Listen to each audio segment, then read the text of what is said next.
దళిత minority యువకులపై పోలీసులు జరిపిన దాష్టికాన్ని తీవ్రంగా ఖండిస్తున్నట్లు బహుజన సమాజ్ పార్టీ రాష్ట్ర అధ్యక్షుడు బందెల గౌతమ్ తెలిపారు. ఈ ఘటనపై బాధిత కుటుంబ సభ్యులను కలిసి వివరాలు అడిగి తెలుసుకున్నారు. ఈ సందర్భంగా గౌతమ్ మాట్లాడుతూ రాష్ట్ర వ్యాప్తంగా దళితులపై జరుగుతున్న దాడులను తీవ్రంగా ఖండిస్తున్నామని చెప్పారు.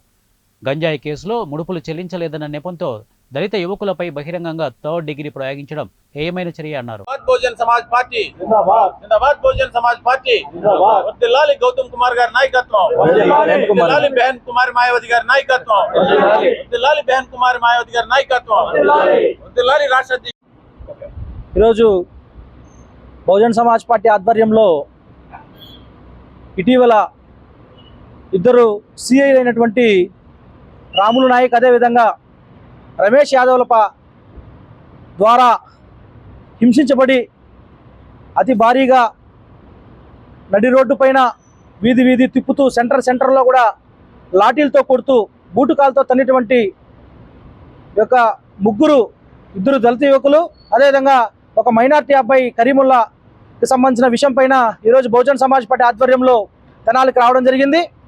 ఈ నేపథ్యంలోనే రాకేష్ వాళ్ళ తల్లిదండ్రులను కలిసి వాళ్ళని పరామర్శించి వాళ్ళకు ధైర్యం కూడా చెప్పడం జరిగింది.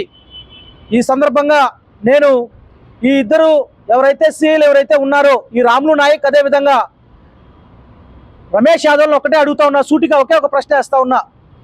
మీరు ఒకవేళ వాళ్ళు తప్పు చేసి ఉండొచ్చు,